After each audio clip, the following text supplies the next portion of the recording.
नमस्कार मंडळी, कसे आहात? कविताज किचन आणि व्लॉग मराठी या आपल्या यूट्यूब चॅनलमध्ये तुमचं सगळ्यांचं मनापासून स्वागत आहे.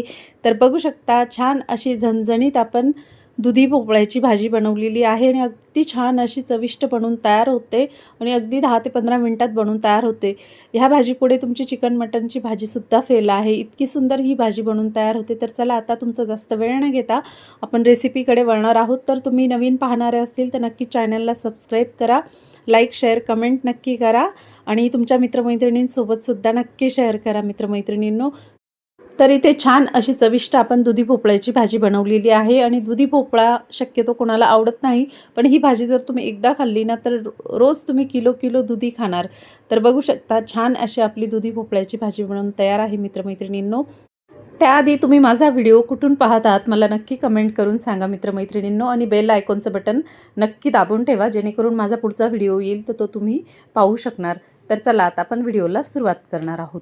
तर इथे मी साधारण 250 ग्रॅम इतका दुधी छान असा कट करून घेतलेला आहे. त्याच्यावरचं साल काढून घेतलेलं आहे आणि मधल्या ज्या बिया असतात त्यासुद्धा मी दुधी भोपळ्याच्या काढून घेतलेल्या आहे आणि आपण छान असे याचे तुकडे करून घेतले आहे, जसं आपण बटाट्याच्या फोडी करतो ना तसं.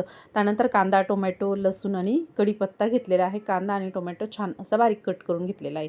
त्यानंतर आपण आता इथे फोडणीची तयारी करणार आहोत. तर इथे साधारण मी कढईमध्ये 1.5 चमचा इतकं तेल घालून घेतलेलं आहे. तर तेलाचं प्रमाण तुम्ही तुमच्या आवडीनुसार कमी जास्त करू शकता. त्यानंतर तेल छान गरम झालं की ह्याच्यात आपल्याला 1 चमचा इतकं जिरं घालून घ्यायचे.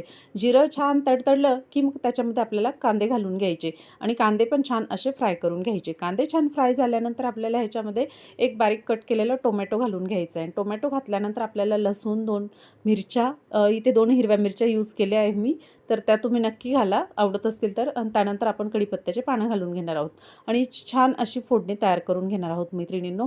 त्याआधी तुम्ही माझा व्हिडिओ कुठून पाहत आहात मला नक्की कमेंट करून सांगा. आता इथे छान असं परतून झाल्यावर आपल्याला ह्याच्यामध्ये काही मसाले घालायचे. तर इथे साधारण 1 ते 1.5 चमचा इतकं लाल तिखट घातलेलं आहे मी. तिखटाचं प्रमाण तुम्ही तुमच्या आवडीनुसार कमी जास्त करू शकता. त्यानंतर इथे हळद घेतलेली आहे, तर चिमूटभर हळद घालून घेतली आहे.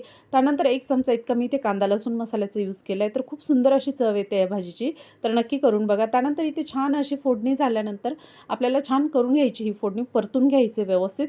त्यानंतर इथे आपल्याला 1 चमचा इतकं दही घालून घ्यायचं आहे. दही आवडत असेल तर घाला, स्किप केलं तरी चालेल, पण दह्याची चव छान येते भाजीमध्ये, तर नक्कीच 1 चमचा घाला तुम्ही. तर बघू शकता आता पुन्हा मी ते छान अशी याची फोडणी तयार करून घेते. त्यानंतर आपण जे कट केलेला दुधी होता ना तो आपण ह्या फोडणीमध्ये घालून घेणार आहोत ह्या पद्धतीने. आणि तुम्हाला शक्य असेल तर तुम्ही ह्याच्यामध्ये गरम पाण्याचा यूज करा. तर तुम्ही गरम पाणी थोडंसं अगदी अर्धा ग्लास इतकं ह्याच्यामध्ये घालू शकता. तर इथे मी कोमट पाणी होतं ना तेच घातलेलं होतं.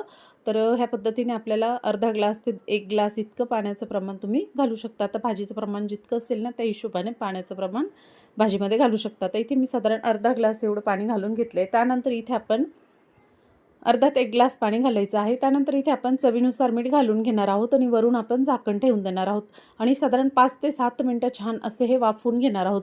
तर बघू शकता छान असे वाफवून झाल्यानंतर आपला दुधी अगदी छान असं शिजून तयार होतं. तर बघू शकता ह्या पद्धतीने आता इथे मी चेक करून बघणार आहे.